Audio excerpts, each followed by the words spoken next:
Dans cette vidéo, on va parler des différentes cabines sorties chez International Harvester des années 70 jusqu'aux années 80. On va commencer par la fameuse cabine XL qui est apparue dans les années 81 jusqu'aux années 90 à peu près. La fin c'était dans les années 90 parce que du coup Tenneco qui détient Case a racheté International. La cabine XL c'était la cabine on va dire de luxe de chez International.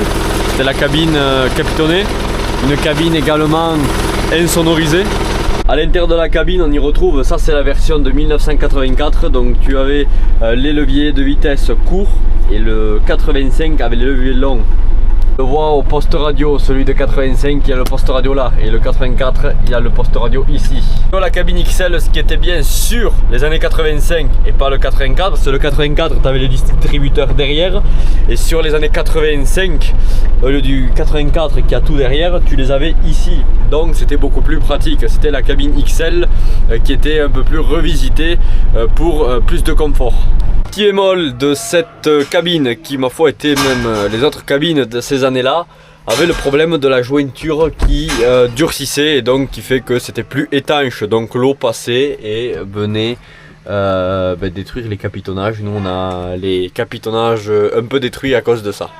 Maintenant on passe du coup sur l'International série 44 équipée de la cabine Fritz Meyer, donc au début des années 70, donc on est entre 70 et 72 et la fin c'est entre à peu près 81 et 82 quand la cabine du coup XL est arrivée. Ils ont arrêté de proposer au catalogue ces cabines parce que c'était pas une cabine, enfin c'était une cabine qui n'était pas officielle de chez IH.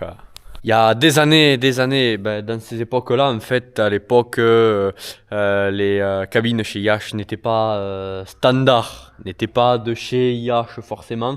Bon, il y a eu la XL chez les 44, il me semble.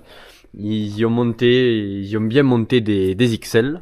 Et donc bien voilà, ce petit désavantage de cette cabine, c'est que c'était vraiment très standard. Bon, c'était l'époque, hein, c'était les années 1900, début 1970, donc il n'y avait que 2 bouches de ventilation. Alors il y avait le défaut de cette cabine, et c'est normal, on ne peut pas en vouloir à IH de poser des cabines comme ça, parce que c'était comme ça à l'époque, mais c'est très bruyant. On va dire que le bruit du moteur... Et cette cabine est une caisse de résonance. Et donc là je vais parler de la 3e cabine, ouais je ferme le téléphone parce que du coup il fait nuit. C'est la K2000 qui a été fabriquée de 89 jusque dans les années à peu près 90. C'est la cabine qui a été montée sur le fameux 1455 XL que tout le monde adore chez International.